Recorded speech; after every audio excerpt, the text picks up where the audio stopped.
Hi friends, this is Lakshmi కళా world.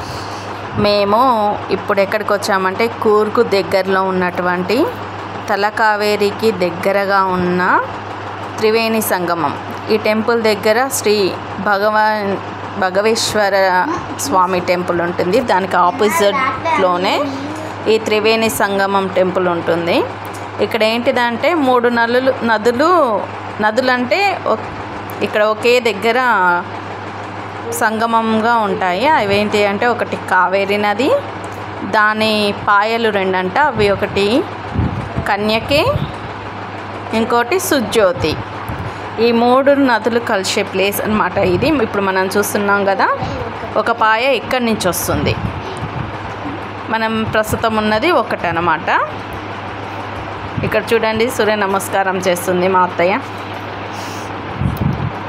తర్వాత అటువైపు 2 పాయలు ఉంటాయి, ఆపోజిట్ వైపు ఉంటాయి. అది అక్కడ ఒక రౌండ్గా తిరుగుతూ ఉంటుంది వాటర్ అనేది. మనం అక్కడికి వెళ్ళి చూద్దాము. అక్కడికి దగ్గరలోనే చూడండి, వాటర్ చూడండి ఎంత ఫ్రెష్గా ఉన్నాయో. ఇప్పుడు వాటర్ ఎక్కువగా లేవు కాబట్టి మనం క్లియర్గా చూడగలుగుతున్నాం. ఇదే అండి ఆ ప్లేస్. అక్కడి నుంచి ఒకటి వస్తుంది, ఆ బ్రిడ్జ్ దగ్గర నుంచి ఇటువైపు నుంచి ఒకటి వస్తుంది. మనం ఇప్పుడు వచ్చిన కాడ నుంచి 3 నదులు ఒకే దగ్గర కలిసి అలా రౌండ్గా తిరుగుతున్నాయి. చూడండి, కనిపిస్తుంది కదా, అదే త్రివేణి సంగమం. Okay friends, bye.